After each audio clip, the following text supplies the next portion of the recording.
मैंने सुना है क्या आप गफ्टी रखकर सोत पर पैसे देती हैं? हाँ, उसका तकरीबन रुपया सफर सफर। ये तो हमारे घर की छोटी बहू लग रही है। जन्माष्टमी की पूजा के लिए अहाना ने बड़ा कदम उठाया। पोल्टू दादा के सामने आया अहाना का सच। जी हाँ दोस्तों, सीरियल बड़े घर की छोटी बहू में अहाना जन्माष्टमी की पूजा का पूरा खर्च अपने सर ले लेती है, सिर्फ और सिर्फ अपनी सास दरगाह देवी की खुशियों की खातिर। लेकिन अब इस पूजा के लिए पैसों का भी इंतजाम करना पड़ेगा, जिस वजह से अहाना ने अपने सोने के जीवरात को गिरवी रख दिया है। मगर अब इस बारे में पॉल्टू दादा को पता चलने वाला है, जिसके बाद कहानी में बड़ा ड्रामा शुरू होगा। लेकिन अब क्या होगा?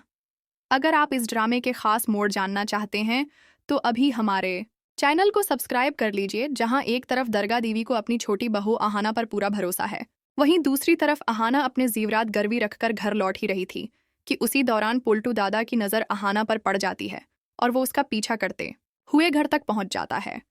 जिसके बाद अब अहाना की इस हरकत के बारे में पूरे घर को बताने के लिए पोल्टू दादा बड़ा कदम उठाते हुए नजर आएंगे। दूसरी तरफ अहाना ने जन्माष्टमी की पूजा के लिए पैसों का इंतजाम कर ही लिया था।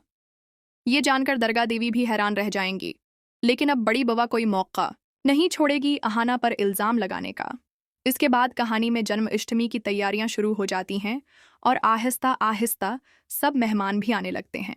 चारों बहुएं बहुत समझदारी से सारी जिम्मेदारियां संभालती दिखाई देती हैं। ये सब देखकर दरगाह देवी बहुत खुश हैं। लेकिन अगर घर में किसी को यह सब हजम नहीं हो रहा तो वो और कोई नहीं बल्कि बड़ी बवा, उनका बेटा पुलट और चाची चचा हैं। इसके बाद बड़ी बवा अहाना के खिलाफ बड़ी प्लानिंग करती दिखाई देगी और पूजा शुरू होने वाली है। दरगाह देवी अपने दोनों भाइयों को देख कर बहुत खुश हो जाती हैं और एक एक करके सब बहुओं के मायके वाले भी आने लगते हैं। मगर ये जन्माष्टमी की पूजा बगैर हंगामे के हो जाए, ये मुमकिन नहीं। बड़ी बुआ ने अपनी घटिया प्लानिंग को इंजाम देना शुरू कर दिया है और अब पोल्टू भी खामोश रहने वाला नहीं है। सबके सामने अहाना पर घटिया इल्जाम लगाता हुआ दिखाई देगा। अब दरगाह देवी किस तरह सबके सामने अपनी छोटी बहू का साथ देंगी, यही आने वाले एपिसोड में दिखाया जाएगा। साथ ही बड़ी बुआ का हाल भी बड़ा होने वाला है। क्या आपने कभी सोचा है कि एक घर में पूजा जैसा शुभ काम भी लड़ाई का मसला बन सकता है? शुरुआत कुछ ऐसी ही है। माँ जन्माष्टमी की पूजा करवाना चाहती हैं, लेकिन खानदान में पैसों को लेकर बहस छिड़ जाती है। घर का छोटा बेटा कहता है कि वो पैसे नहीं दे पाएगा।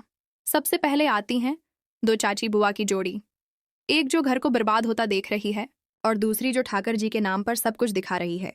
इनका मकसद साफ है, छोटी बहू को सबक सिखाना। उनका मानना है कि इस लड़की ने सबको अपने पल्लों से बांध लिया है, खास तौर पर अपने शौहर को, और वो पूरे घर को बर्बाद कर देगी। उनकी बातों में जलन साफ नजर आती है, खास तौर पर जब छोटी बहू कहती है कि उसके पास कुछ पैसे पड़े हैं जिनसे वो पूजा करवाना चाहती है। इस पूरे ड्रामे में सबसे बड़ा दिल दिखाती हैं सास माँ। जब सब पैसों की बात करते हैं और कोई जिम्मेदारी नहीं लेना चाहता तो वो गुस्से में कहती हैं कि पूजा नहीं होगी, लेकिन छोटी बहू की हिम्मत और यकीन देख कर वो मान जाती हैं। छोटी बहू कहती है अगर परमात्मा की मर्जी होगी तो वो खुद इंतजाम कर देंगे। एक और दिलचस्प मोड़ तब आता है जब माँ कहती हैं कि वो जन्माष्टमी पर अपने मायके वालों को भी बुलाना चाहती हैं। उस पर चाची बुआ की जोड़ी फिर से शुरू हो जाती है।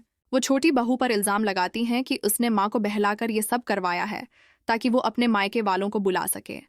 लेकिन यहाँ छोटी बहू का शौहर, जिसे हम छोटू कह सकते हैं, अपनी बीवी का साथ देता है। वो कहता है कि माँ का हक है कि वो अपने मायके वालों को बुलाएं। कहानी में कुछ और किरदार भी हैं, जैसे टुकुन जो अपने खानदान के लिए खर्च करना चाहता है, लेकिन उसकी चाची उसे पैसे बचाने की सलाह देती है, और पुल्टू जो छोटी बहू को निकमी और बेरोजगार कहकर उसका मजाक उड़ाता है। ये किरदार हमें दिखाते हैं कि किस तरह एक खानदान में खुदगर्जी और जलन रिश्तों को कमजोर कर देती है। छोटी बहू के पास पैसे नहीं हैं, लेकिन उसका एतमाद बहुत ज्यादा है। उसका शौहर उसे समझाता है कि ये इसका ओवर कॉन्फिडेंस है और वो नाकाम हो जाएगी, लेकिन छोटी बहू हार मानने को तैयार नहीं। वो कहती है कि अगर पैसे नहीं होंगे तो छोटी सी पूजा रखेंगे, लेकिन पूजा जरूर होगी। कहानी का सबसे जज्बाती और ताकतूर मंजर तब आता है जब छोटी बहू अपने जीवरात गिरवी रखकर पैसे जमा करने जाती है। वो जानती है कि उसकी सास और खानदान का वकार दाव पर लगा है। ये सिर्फ एक पूजा नहीं बल्कि उसके खुददारी और खानदान के लिए उसकी निश्चल निष्ठा का निशान बन गई है।